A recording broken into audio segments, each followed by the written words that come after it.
مبدئيا كده، الحمد لله قدر الله ما شاء فعل. ده مبدئيا. بس يعني في حاجتين هتكلم فيهم بما يرضي الله. الاتحاد الجزائري يستحق. الزمالك كان يستحق انه ياخد البطوله. لا لاعب هناك كوره ولا لاعب هنا.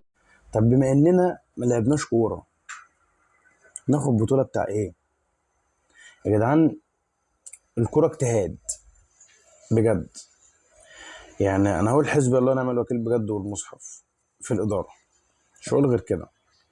لا عندك تدعيمات ولا عندك سكواد جامد تقدر تقول مثلا في حد على الدكه ينزل يخلص، ولا والقيد مقفول عندك. شوف بقى هتفك القيد منين؟ اديك خسرت ال 4 مليون دولار. شوف بقى هتفك قيد منين؟ انا كجمهور ماليش فيه، ماليش دعوه بقى بظروفك، تشخ فلوس تصنعها تزرعها تقلعها، ماليش فيه. انا كجمهور انا ليا القيد يدفع، وليا ان انا اشارك في دوري ابطال افريقيا ده لو خدنا الدوري. ليه بقى؟ الكوره بتدي للمجتهد، يعني الكوره بتدي للمجتهد. معتمد جمال مدرب كويس بس ما ينفعش الزمالك. والله العظيم مش بقول كده عشان خسرنا الماتش، بس بقول كده عشان خاطر انا شايف في الماتشات الكبيره كلها معتمد جمال جبان، جبان قوي، جبان بجد. يا عم انت في وسط 60,000 مشجع، يا راجل حرام على دين اهلك، حرام عليك. تدافع ليه؟ تسيب لهم الاستحواذ ليه؟ سيف الجزيري ليه موجود في نادي الزمالك لحد دلوقتي؟ ليه؟ سيف الجزيري ليه موجود في الزمالك لحد دلوقتي؟